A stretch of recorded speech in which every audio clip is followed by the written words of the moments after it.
The process of reporting on early childhood outcomes, ECHO, in Missouri began as a pilot program with 8 school districts in 2006.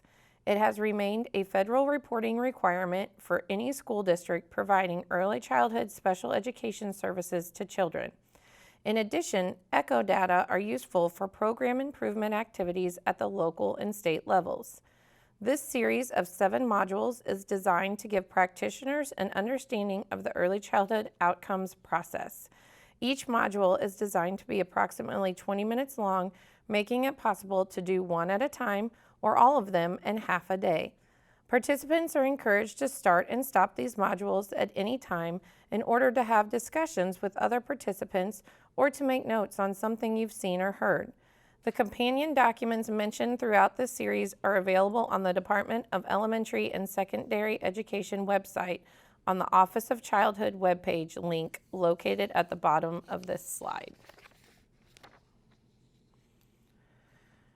The objectives of this module series include providing districts with an understanding of why outcome data is collected, defining the 3 outcome areas, providing districts with an understanding of the differences between discrete skills and looking at those skills from the lens of functional abilities, identifying the 3 sources of information that should be used to collect ECHO information, providing districts with an understanding of the process for collecting information, determining a rating, and reporting that rating, providing districts with an understanding of how to use their outcomes data for program improvements. Module 6 is about putting together all of the information that has been shared in the other modules and using it to complete the process. This particular module will be presented in 3 parts. Part A will address how to use the tools we have introduced to determine the rating for children entering or exiting your early childhood special education programs. Part B will address which students require ratings and when, with some consideration of the nuances with those ratings in special circumstances. In Part C, we will use the tools with a sample student as a guide for how to apply all that has been introduced in these 6 modules. As noted throughout these modules, the culmination of the ECHO process is the determination of a rating. An early childhood outcome rating is used at a minimum of twice during the time a child is in early childhood special education to summarize the child's level of functioning. This rating is based on information from many sources, including assessment results, family input, and professional observations. The rating describes the child's functioning compared to age expectations in each of the 3 outcome areas required by the Office of Special Education Programs, also known as OSEP. In Missouri, we use a 5-point rating scale to summarize a child's level of functioning in each of the 3 outcome areas. The numbers correspond to the description of the child's overall functioning as compared to age expectations and based on all of the data collected and discussed by the team. Teams are encouraged to use the Missouri definitions of early childhood outcomes rating sheet when making ratings. Later in this presentation, we will focus on each of these rating categories more closely. All individuals on the team need a basic understanding of the 5-point rating scale. With few expectations, each child in the ECSE program upon entry and upon exit will receive a rating in all 3 of the outcome areas. The numbers on this scale document the child's status at given point in time as compared to age expected functioning. The 5-point rating scale uses specific criteria to differentiate each of the 5 points. Teams need to become familiar with and understand the terminology used for each of the numbers on the scale.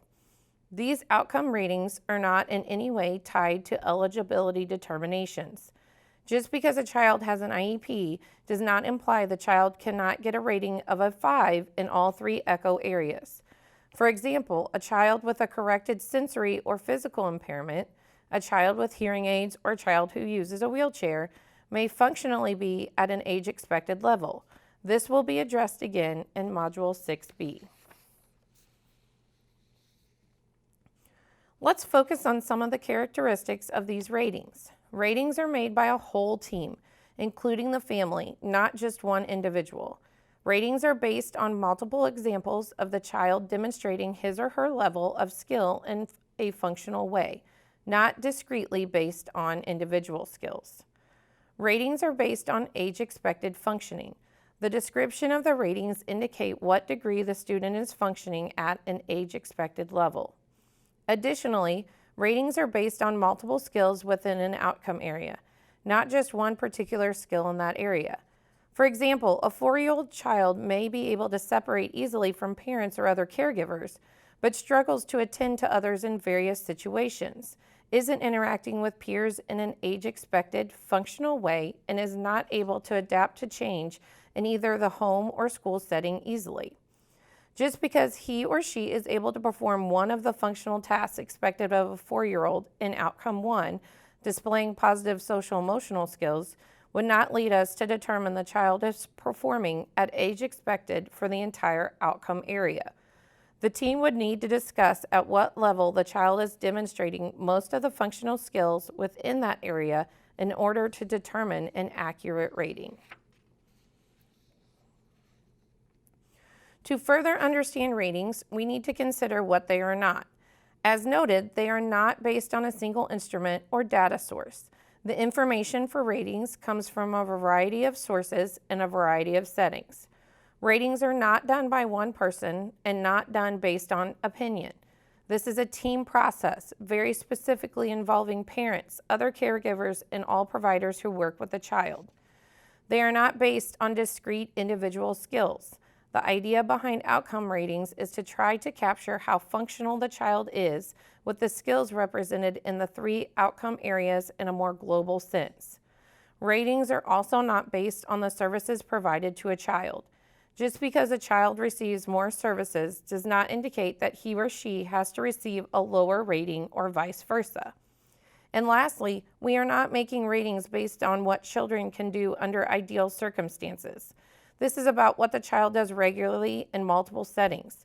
Whether or not the child can demonstrate a certain level of skill in an ideal situation should be considered in the discussion, but the rating is not made solely on those occasional ideal experiences. Before we move into talking about making these ratings, let's review the process in broad terms. Modules 1 through 5 in this series have focused on the steps in the process leading up to actually making early childhood outcome ratings in each of the 3 outcome areas. Module 1 gave us the why behind the early childhood outcomes process.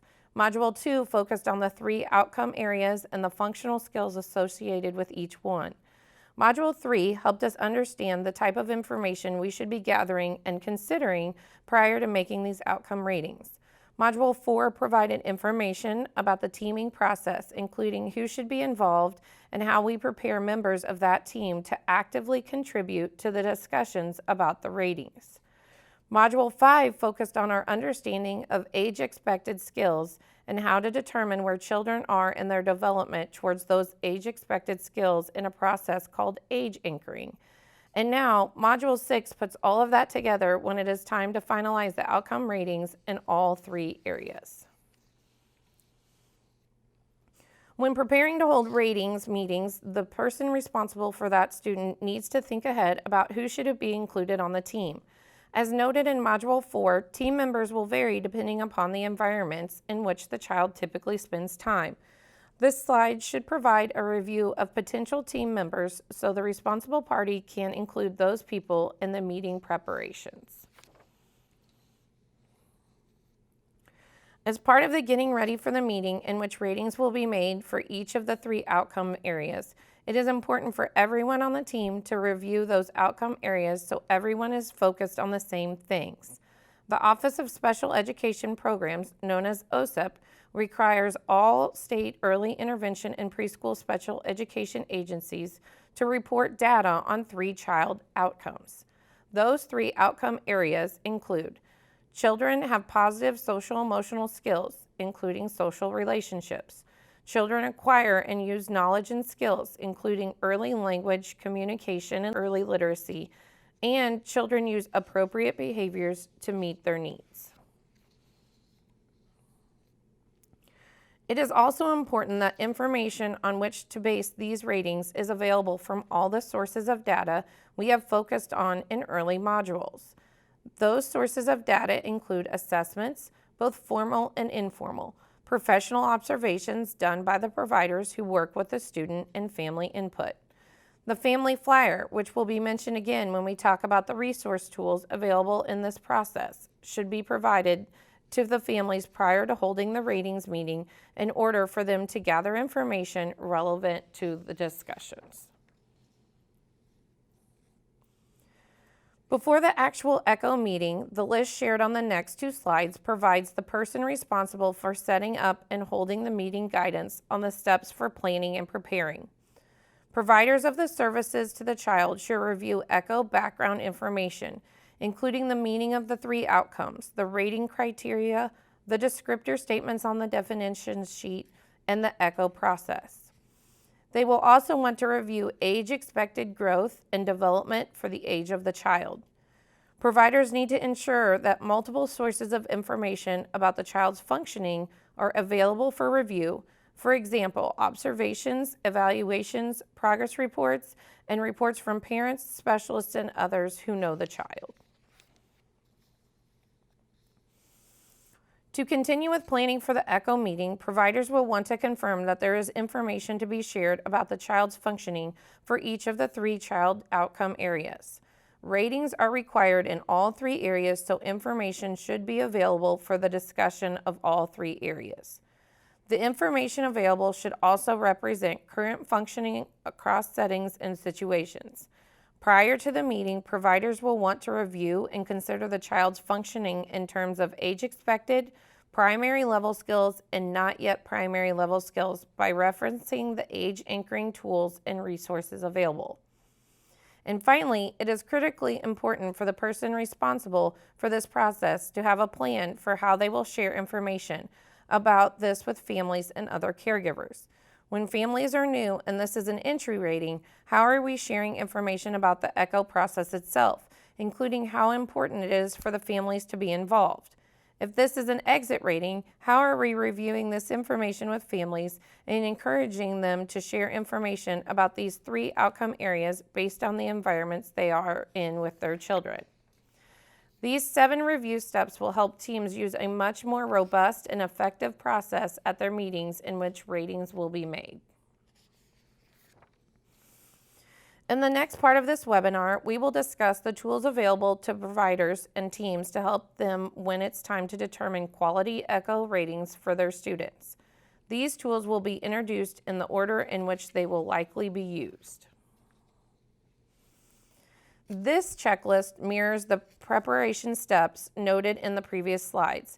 It is available on the DESE website with the other ECHO materials via the link on the resources slide at the end of this session. The family flyer should be shared with parents and/or other caregivers prior to the meeting. Family members are unlikely to know about the early childhood outcomes process. To help family members fully participate in team discussions, it is important to give them background information before the meeting. One of the professionals on the team should explain why we collect and use outcomes data, what the 3 outcome areas are, and how we collect this outcomes data. Be sure to check for understanding before moving on. The Guide for Families is a resource you can use to bring families into this discussion. The preparation should also include letting the family know what to expect during the meeting and provide an opportunity for questions. Stress how important it is for family members to contribute information about what they have seen their child do. The infographic note-taking guide should be provided to parents so they can start to gather some notes on what their child is doing in each of the 3 outcome areas outside of the school setting. In Module 2, we introduced this infographic that outlines the breadth of the 3 child outcome areas. This resource is available, as are all the other discussed in this module, on the DESE website at the link provided at the end of this session. Team members, including families, should periodically review the types of functional skills on which each outcome area is based. A good understanding of what's expected in each area can also be helpful in planning for IEP meetings, goal writing, and data collection. The note-taking version of the outcome breadth infographic may be helpful for all team members to review and make notes on the observations or other data which relate to each of the 3 outcome areas for use in the meeting discussion. Sharing this with parents and other providers ahead of the meeting is recommended. Both of these resources can help make the discussion of the individual child much more focused and meaningful, as they give teams the types of functional skills they should be considering when trying to determine at what level the child seems to be functioning overall within an outcome area. The rating chosen comes from these rich discussions. In Module 5, we talked about the importance of understanding what skills and behaviors are age expected for the children with whom we work. We shared information on the importance of age anchoring those skills, especially those which do not seem to be an age expected level, in order to make a more accurate rating for the child. There are links to numerous resources for developmental milestones charts in Module 5. The stair-step visual reference on the right is provided as a reminder of the levels of functioning we use when both age anchoring children's functional skills and when making early childhood outcome ratings. These resources will be critical in preparation for the outcome meeting, as well as valuable to have at the table during the meeting as references. This definitions chart is the document Missouri has created to assist teams in thinking through what a child is actually doing when making ratings decisions. The chart is based on Missouri's 5-point scale and moves from the child having age-expected skills to the child not having age-expected skills, with several other intermediate steps along the way. It is important for all team members to review this chart and know the meaning of the key phrases prior to the rating meetings. We will explore each number in the next several slides. A rating of 5 indicates the child shows functioning expected for his or her age all of the time or in almost all everyday situations that are part of the child's life. The child's functioning is considered appropriate for his or her age. To get a 5, the team should have no concerns about the child's functioning in this outcome area. It is completely possible for a child who receives special education services to receive a 5 in one or all of the 3 outcome areas because these ratings are about global functioning, not individual skills. If a child is struggling with speech sounds but overall can get his or her wants and needs met, interact appropriate in social emotional situations, and use his or her knowledge and skills in age-appropriate ways, there is no reason the child could not receive a 5 in all outcome areas.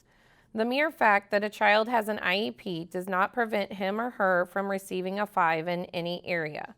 When talking with parents and other caregivers about the child's level of functioning, descriptor statements might be helpful in their understanding of this rating. For example, relative to other children Calvin's age, there is no concerns. He has all of the skills that we would expect of a child his age in the outcome area of taking action to meet his needs.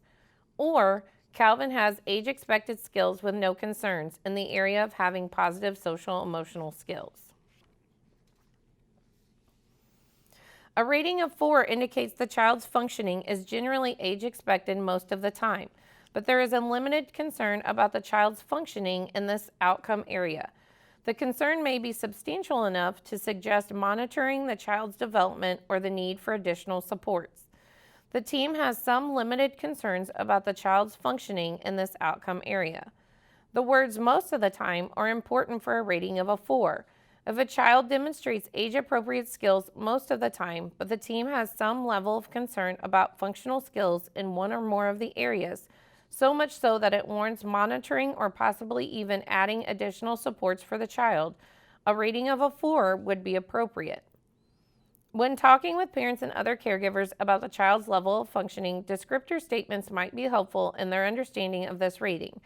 For example, relative to same age peers, Calvin has the skills that we would expect of his age in regard to acquiring and using knowledge and skills. However, there are concerns with how he remembers steps or processes in problem solving. It will be good to watch this closely because without continued progress, he could fall behind. Or, Aside from the concern regarding Calvin's reluctance to indicate when he needs something, he is demonstrating skills expected of a child his age in the outcome area of using appropriate behavior to meet his needs. A rating of a 3 indicates the child shows functioning expected for his or her age some of the time and/or in some situations. The child's functioning is a mix of some age-expected behavior skills and other behavior skills that are not at an age-expected level. The team does have some concerns about the child's functioning in this outcome area, beyond a limited or occasional nature. The key words here are some of the time or in some situations. The difference between a 3 and a 4 is the frequency and amount of behaviors and/or skills that are not age-appropriate in one or more of the 3 outcome areas. When talking with parents and other caregivers about the child's level of functioning, descriptor statements might be helpful in their understanding of this rating. For example, at 36 months old, Calvin shows occasional use of some age-expected skills, but has more skills that are younger than those expected for a child his age, and the outcome area of uses appropriate behaviors to meet his needs. Or, relative to same age peers, Calvin shows many age-expected skills, but continues to show functioning with some behaviors and skills that might be described like that of a slightly younger child in the outcome area of having positive social emotional skills. A rating of 2 indicates that the child does not yet show functioning expected of a child of similar age in any situation, but the child can attempt the skill if prompted. The child's behaviors and skills include primary level skills upon which to build age-expected functioning. The child shows these primary level skills most or all of the time across settings and situations. The team has several concerns about the child's functioning in this outcome area. The key with a rating of a 2 is to understand what behaviors and skills lead up to age-appropriate functioning. These are the primary level skills upon which the child will build or get closer to age-expected functioning. When talking with parents and other caregivers about the child's level of functioning, descriptor statements might be helpful in their understanding of this rating. For example, relative to same age peers, Calvin is not yet using skills expected of his age. He does, however, use many important primary level skills upon which he can build age-expected skills in the outcome area of acquiring and using knowledge and skills. Or, overall in this outcome area, Calvin is just beginning to show some primary level skills which will help him to work towards age-expected skills. A rating of 1 indicates the child does not yet attempt or show functioning expected of a child his or her age in any situation. The child's functioning does not yet include primary level skills upon which to build age-expected functioning. Skills displayed are 2 or more steps away from age-expected functioning in the developmental sequences. The team has several significant concerns about the child's functioning in this outcome area. It is important to note that while children in this category are not yet attempting behaviors and skills expected for his or her age, it does not mean they have no skills at all. It simply means that the majority of their skills are several steps below where you would expect the skills of a similar age child to be. They are working towards developing primary level skills as the building blocks towards age-expected functioning. When talking with parents and other caregivers about the child's level of functioning, descriptor statements might be helpful in their understanding of this rating. For example, relative to same age peers, Calvin has the very early skills in the area of having positive social emotional skills.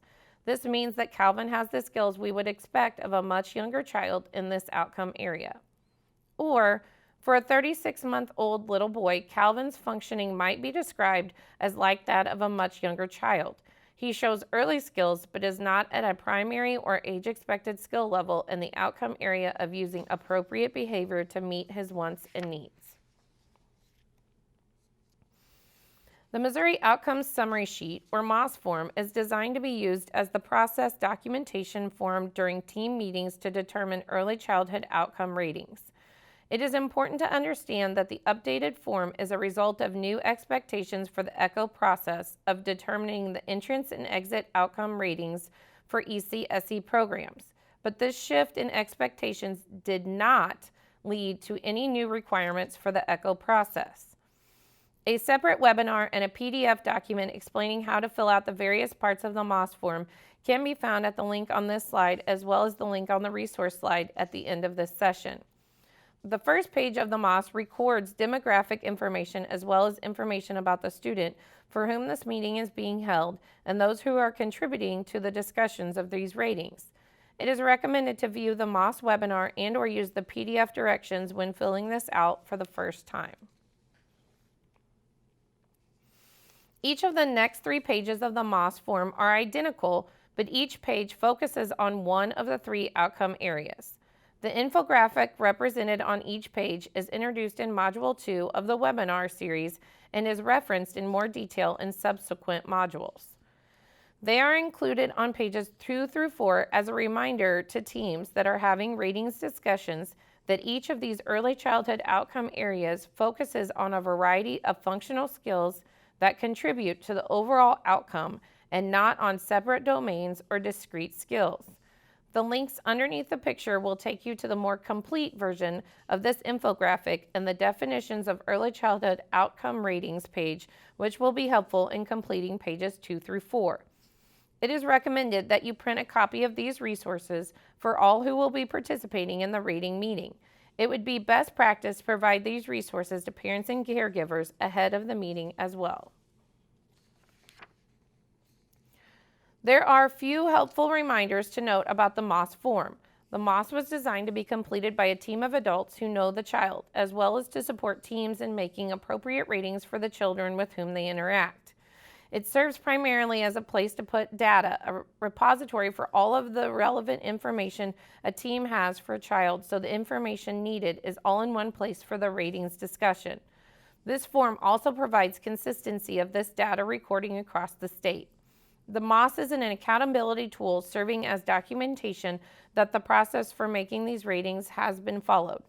Please note that this form is recommended for use in these rating discussions, but is not a DESE required form. Whether districts are using the MOS form to record the ratings in each of the 3 outcome areas for all students entering or exiting the program, or some other form of their own, those rating numbers have to be submitted to DESE in the Moses June Student Core file. Each district will need to determine their process for ensuring ratings get submitted correctly. District results are shared through the Special Education Profile each year in the fall. More information about how to access this data, what the data means, and how to use the information for program improvement will be shared in Module 7. In summary, this module has provided the viewer with an overview of the 5-point rating scale which Missouri uses when determining early childhood outcome ratings for children in ECSC programs. The module has identified and explained the use of all the tools currently available on the DESE website for teams throughout this rating process. Module 6B will explain which students require ratings, when those ratings are to be done, and several special circumstances to be considered when making ECHO ratings. Module 6C will provide an example of using the tools described here when making ECHO rating determinations. This concludes the first session of Module 6, putting it all together. The resources on this slide were used in preparation of this module. The tools reviewed can all be accessed via the link on this slide to the Office of Childhood webpage.